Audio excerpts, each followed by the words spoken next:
afternoon, ladies and gentlemen. Our next session is how Saudi Arabia is investing to diversify its economy and help the world.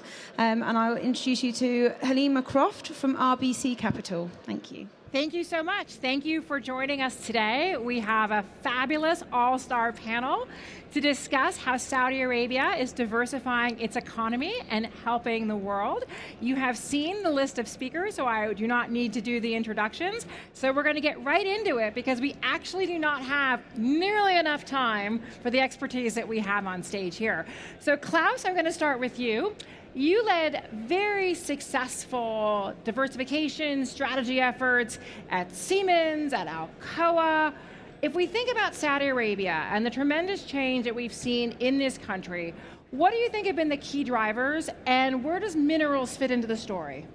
Well, it's definitely been one of the most amazing stories of our times. You know, I've been here in the kingdom for many, many years, and I am more excited than I ever was, you know. So I would say, I mean, the success factors that you've been asking for, number one, you have a visionary, stable leadership that is capable of communicating a highly attractive future to the people, number one. Number two, the leadership is also very, very good in turning the vision into an action plan, which is what Vision 2030 is, and then broken down for this industry. Right. With NIDLIP, you know, the National Industrial Development and Logistics Program, you know, fantastic. That's number two. Number three is to make sure that there is a rigorous focus on getting stuff done with KPIs and targets, you know. That's number three. Number four, basically looking for where's the best talent, how can we get the best talent in together working in one team, so to build a star team. And lastly, it's basically all these early wins. We are part of one, you know, here. I mean, I happen to have been part of starting the Future Minerals Forum, you know, out of basically nothing. And when I look at what's happening here now, I mean, it's amazing. You know, this has become a place for the industry to go to. It's influencing the world already, you know. When you look at the buildup of PIF, you know, I have worked with the old PIF and the new PIF, and that's a completely different story. Completely different set of professionalism, completely different capabilities, you know, and you can go on and on and on, you know, there's so many things. Aramco's IPO, wow, what a thing, you know, what a thing, what a change. Again, the list is long, you know, and those are success factors, you know. Well, first of all, thank you for the Future Minerals Forum. We are all so excited to be here. Tamara, yes. Same question to you. I mean, you are the success story of the Future Minerals Forum 2023. So how do you think about this diversification transformation effort in Saudi Arabia and the Manara story? Yeah, sure. Thanks, Lima. I mean, for us, it's an amazing opportunity. I mean, as you said, we were announced here 2 years ago to the day. 6 months later, we were incorporated. Today, we have 21 professionals. We have made a $2.5 billion investment. We have strong support from our shareholders in the PIF and Ma'aden, from our stakeholders, as I think everyone has been able to see here. And we are actively working on forming partnerships that can genuinely make a change to the Saudi economy in terms of its diversification, but also form new partnerships in terms of industrial value chains across the world. And that is one of the most fascinating aspects of the mandate that we have the privilege to work with partners from all over the world. Professor Ju, I'm going to turn to you in the question of really sort of what's next, and I want everyone to take a what's next question, but you in our conversations have really talked about the importance of investing in the downstream and the midstream sectors. So can you talk to us about why those sectors and why now? Yes. I think now is a perfect time for the kingdom to engage in high-value mineral-intensive industries like batteries, EVs, renewables, and semiconductors. Let me explain why. Take Korean battery makers, for instance. These companies have long relied on heavily on China for critical minerals, 78% of lithium, 71% of nickel, and almost all of graphite. But they have been diversifying rapidly away from China for three main reasons. Number one, geopolitical tensions. The rivalry between the U.S. and China has raised concerns about the weaponization of critical minerals. Number two, U.S. Inflation Reduction Act subsidies eligibility. This mandates 50% of battery materials must come from countries with U.S. FTAs, and minerals and components produced by entities of concern, like Chinese suppliers, are excluded from subsidies. Number three, increased low-priced competition. Chinese suppliers dominate battery materials and components due to a significant cost advantage, putting pressure on global competitors to match. For example, Korean battery makers are facing strong demands from automakers in the US and EU to reduce battery cost. In response, Korean battery makers are investing strategically in mining, processing, and refining. And additionally, they are working to build entire supply chains locally from battery materials extraction, processing, and refining, and component manufacturing. They are focused on countries with US FTAs, such as Australia, Canada, and Chile, or mineral-rich nations like Indonesia. For example, LG Ensol has invested nickel and lithium mining and extracting mining and processing projects in Australia, Canada, and the Chile.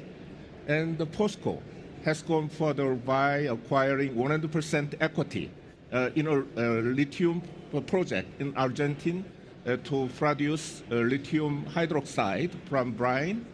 It has also partnered with Australian companies to process lithium concentrate into lithium hydroxide while investing in graphite and nickel mining and smelting projects in Australia and Indonesia. And the Korean government is also supporting these efforts with low-cost loans and guarantees and tax incentives for collaborative projects with allied countries. However, these efforts are financially straining Korean firms, as evidenced by a sharp drop in operating income due to the downturn in the global EV market and the after effects of past very aggressive facilities expansions in the US and the EU. And this creates urgent need for capital, compounded by the fact that many Korean companies, conglomerates, are restructuring their business portfolios, focusing on emerging technologies like AI and biotech. By the way, these industries, AI and biotech and batteries and the EVs, are not only technology intensive, but also exceptionally capital driven. This creates a very unique opportunity for the kingdom with patient capital and critical minerals. By stepping forward as a strategic partner through entities like Manara or PIF, the kingdom can help Korean firms build resilient ex-China supply chains while gaining valuable expertise about downstream and midstream integration. I think investments could take the form of joint ventures or equity partnerships within the kingdom itself or in the third countries, or direct investment in Korean firms. You know, Korean firms' valuation is very good due to the weaker Korean currency, and there are many Korean battery and battery component makers in dire need of capital. So now is the best time for the kingdom to move up the value chain from EVs, for example, to battery and battery components. Klaus, same question. What is needed to take it to the next level? Well, I mean, I would say first, a lot has been achieved. You're talking about mineral sector. Mineral sector and the broader diversification agenda, but let's start with minerals. Yeah, let's start with the mineral sector. You know, I do remember, you know, when the kingdom, I first looked at the geological survey that was there, I don't know what, 15 years ago, and I couldn't believe what I saw because it was really not really anything, you know. It was old, you know. It was not done in a very consistent way. And when I asked some of my Saudi friends, I said, why everything else here is so thorough? You know, what is going on? And they said, well, you know, Klaus, we found oil and gas, and that gave us the future, you know. So there was no need for looking for anything else, you know. Makes sense, you know. Now that has changed, fortunately. So one of the things is, I mean, all of the institutions have been founded with a geological survey, the minerals law, mining law, a lot of the stuff, you know, that the industry needs to flourish. Ma'aden has been founded, and it was there before, but Ma'aden has turned from a small gold company into a mining company, a serious mining company, and now growing and growing and growing and having professionalized. So that has all happened, you know. What has to happen still is we still need to get more data. I mean, we still need to be faster in getting the geological data because, frankly, I mean, the faster we can get the data, the easier it will be to attract foreign investment.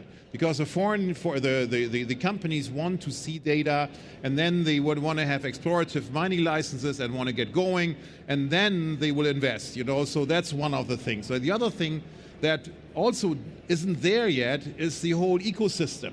I mean, it's here at the forum, and it's slowly understanding that this is a great market, but it's not yet fully formed, you know. So fortunately, I had many conversations while here, you know, of people who see, wow, the market is great, and we are happy to come. But then the question is, how can we align this? How can we? Because it's like what's it, hen and egg problem, you know, when the suppliers say, well, I'm happy to come, but I need contracts. And the other folks who are willing to come said, I need a service organization, I need a network, you know. So in a way, the government plays the role of bringing these two things together. But that's still needed. That's strongly needed. Tamro, your thoughts on this? The ecosystem, data, what's needed? I mean, for us, that resource finance ecosystem, for example, is one aspect. I mean, we come from that world, you know. There are countries that have decades of advantage in setting that up, from trading houses, trade finance, you know, stock exchange, regulations. You know, for Saudi to become a genuine global hub, that will need to be developed as well. And the other one, from the Manara perspective, we try to break that cycle a little bit because there's that opportunity. We are not just willing; it is our primary mission to invest in resources internationally, in mining, which many companies in the value chain think they've been forced to do, but don't genuinely want to allocate capital for that. So we can do that and then form the partnerships to bring material here and enable a value chain. And that's often, of course, what is the bridge that's needed. You know, can I have secure feedstock? Can I have secure support of government? So we can supply the feedstock. We can work with our stakeholders across the spectrum here in Saudi Arabia to help enable that. And I think for Manara, that is one of our primary ambitions now, is to move from talking about it to having, you know, the first lithium refinery, the first copper processing facility, the first iron ore pelletizing plant, those kind of facilities in the value chain here in order to then keep going down the value chain in the future. I mean, we heard yesterday from His Royal Highness that the fast and furious mandate that you are now having at Manara, the cross-border partnership, I mean, we talked about that. That's incredibly important, isn't it? It's an ambition, and it does take that type of cooperation across multiple stakeholders. In the end, there are very significant investment decisions that need to be made. Often the projects are complex, the community engagement is complex, stakeholder alignment is complex. So yes, Fast and Furious is maybe should be the new company logo, but it needs to be done in a considered manner to ensure that interests can be aligned for the long term. We want to be partners for decades, like others in the industry have done, and not just for the quick sugar rush. I mean, the Future of Minerals Forum is all about partnership, and you have driven partnership when you did the Alcoa and Madden partnership around aluminum. How are you thinking about partnership, and sort of if we're here 5 years from now, what type of partnerships will we be talking about? Well, there's many people who shy away in the West from partnerships because they feel it's getting complicated, I don't have a full say, But I would encourage everybody, partnerships is a great thing, particularly if you want to de-risk. And Khalid Mudaifar, who is now the Vice Minister, was the CEO at Madden when we as Alcoa formed the partnership with them. And by the way, Alcoa took a minority position in it because the kingdom wanted Madden to take a majority position. And we said, yes, let's do that, because in a way, it is jointly attractive. We have certain skills and Madden has certain skills. We had the skills of managing large projects and managing in such a way that we came in on time and below budget, And so for an $11 billion project, which is pretty good, I think, here in Kingdom, and so we said we take this on, We took on the education of the employees because we know how the aluminum industry works. Madden had no experience, in aluminum, nothing in bauxite, not in alumina, not in aluminum, neither in rolling, So we said we'll basically take on the educating the people. We didn't have experience on how do you deal with all the local authorities? How do you get energy contracts? How do you get energy there to a place that has nothing and where I saw the camels grazing, when we started this thing and was a big pile of sand. And now it's a large industrial complex. So it worked very well, but I think the foundation, and I think you mentioned this, the foundation of all partnerships is not the contract. It's really naive to believe, you have to have thousands of lawyers, a very strong American belief. It's in the end the trust. The trust, you have to have trust. The CEOs and the leaders of the companies have to look themselves in the eye and say, okay, I trust you, you deliver what you say, and you trust me that I deliver what I say. And by the way, we have a very open dialogue, which means that we also are critical with each other. If you don't perform or I don't perform, I want to hear it from you, and I want to say then how do we make it better? Because we're in it, we are aligned on the goals, completely aligned on the goals. If there's a misalignment on the goals, don't even go there, don't even start it. So once you have that, I think then you usually have a great experience. It's independent of how the contract looked like. Professor Drew, you've had to sit across a table, look people in the eye, win trust. How do you think about partnership? And also, in our conversations, we've talked about the partnership between Saudi Arabia and Korea. So I'd love to hear your personal experience, but also how we think about the bilateral relationship and partnership. Okay. Korea and Saudi Arabia have maintained very close partnership. Since Vision 2030 was announced, Korea was selected as one of 5 Vision Partnership countries. Minister Al-Faleh, Minister of Investment, and I, the then Minister of Industry, Trade and Energy of Korea, developed and implemented Korea-Saudi Vision 2030 partnership. It covers almost all areas of economy, from oil and gas to construction and infrastructure, to manufacturing, to ICT, and even to culture and tourism. Through this partnership, we have achieved 2 great industrial collaborations. One is the partnership between Saudi Aramco and Hyundai Heavy Industries, which is the world's largest shipbuilder in Korea. And they formed a joint venture, which is IMI, to build ships, including tankers, here in the kingdom. And the second second important industrial collaboration example is 100% investment by Hyundai Motor Corporation, which is the third largest global automaker, making investments in the production of EVs as well as internal combustion engine cars. Now is the time for us to move up the value chain for these two important industrial collaborations. For example, we need to extend our collaboration to batteries and battery components manufacturing, as well as battery materials extraction and processing and refining in partnership with, for example, PIF or Manara. And for shipbuilding, we have to move on the area of ship engines and ship parts and components.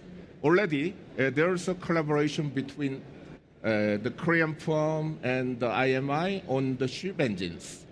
I think we will be able to achieve these, and hopefully, down the road, we will be able to achieve industrial collaboration in the areas of raw materials for automobiles and the shipbuilding. For example, the high grade, the plate for automobiles and the thick steel plates for shipbuilding. Hopefully, POSCO and Hyundai Steel company might be induced to make an investment in that area. Then the kingdom will be able to construct the industrial ecosystem for the very promising future industries in the areas of EVs,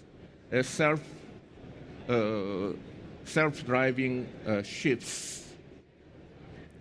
So we actually don't have that much time left, and I wanted to pose an open-ended question to all of my speakers about, again, if we're 5 years from now when we're here, and I'm going to put a little twist on it because of something Professor Ju was talking about in terms of the security of supply chains. His Royal Highness yesterday provocatively said that the geopolitics of oil is not going to be defining the next few decades. It will be the sort of geopolitics of gas, but also the geopolitics of critical minerals. So 5 years from now, what will we be talking about? And will that geopolitics of critical minerals be a front and center national security issue?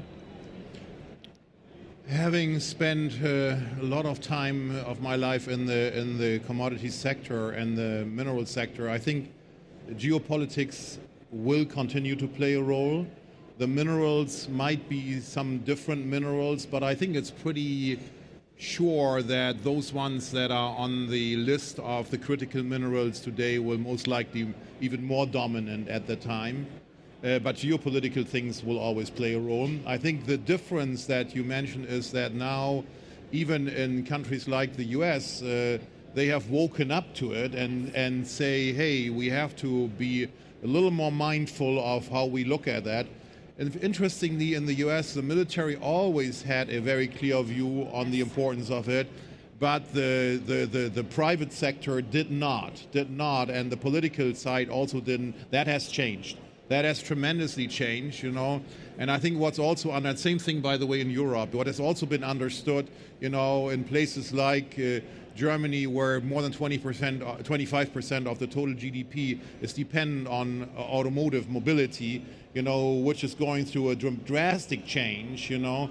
Everything is changing, you know, that there has to be a stronger focus on securing the mineral sector, much like what you said and what we heard from our friend from Korea. So governments are waking up to this being top front and center, and private companies need some support with it. So I think it will be dominant.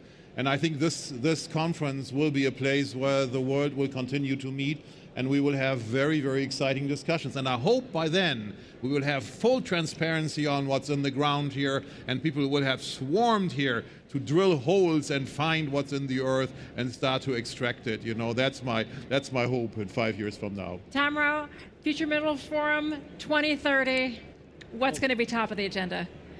Well, I think that geopolitics will always play a role in our sector. But one of the things, and we talked about briefly before we started talking in public, is one of the most fascinating things about the resource industry, the mining industry as a whole, is that you don't know what may be the main trend in 5 years. It is such a diverse, volatile, and varied industry that trends can change quite rapidly. Now, some of those global macro trends are likely to be relevant for some time. But 3 years ago, everybody talked about EVs, critical minerals, nickel, batteries, AI. I'm not sure many people really talked from a commodity aspect about AI. No. And today we're talking about demand sources that we didn't talk about 3 years ago. So that's, I think, on the macro picture. But in a way, copper is still the hot thing, Copper, in a way, everybody, copper, lithium, everybody loves copper. Yeah, but everybody loves lithium now, so. Yeah. So some of those things are unlikely to change. Rather selfishly, I would like to see two other things. I would like to see, the first producing facility that has been enabled by Manara joint venture here in Saudi Arabia, and maybe one of my Saudi colleagues on this stage instead of me, because that's the other thing that I think is, you touched on it in terms of people. One of the great joys is working with the people here and having them and you have a fantastic join team in some of the festivities of the commodity cycle. Yeah. Professor Zhu, final word. 5 years, 2030. From 5 years from now on, I would like to see the following two. Saudi Arabia's proactive participation in the critical mineral space will position itself as a neutral and reliable supplier, as in the case of oil. Second, I'd like to see Saudi Arabia position itself as a regional or even the global leader in the midstream and downstream industries for, as I mentioned earlier, EVs, batteries, and renewables, and hopefully electronics. In order to do so, I think Saudi Arabia needs to take two more actions in addition to what all these gentlemen mentioned. Number one, Saudi Arabia still needs to enhance its investment climate. Saudi Arabia has a very important strategic advantage, such as political stability, neutrality, stable exchange rate, patient capital, and robust infrastructure, like low-cost electricity and vast renewable energy potential. But in order to attract further foreign investment, Saudi Arabia needs to expand its market access, secure free trade agreements with key markets like the EU, the US, and African nations, while upgrading existing agreements like GCCFTA and the GAFTA to boost export markets. And number two, Saudi Arabia needs to provide competitive incentives, offer subsidies and incentives that can match those provided by, for example, the EU, US, and China. These measures could help offset the additional construction and operational cost while addressing the limitations of smaller market, particularly for targeted industries like EVs, batteries, renewables. Well, I am so sad I have to bring this panel to a close. I would just like to say, as a moderator, it was such an enormous privilege to moderate this panel. It was one of the easiest panels I've moderated. It was such a fantastic, accessible group of speakers, and so I hope 5 years from now I get to sit on the stage with all three of you again. So thank you so much. I will hand it back to our organizers.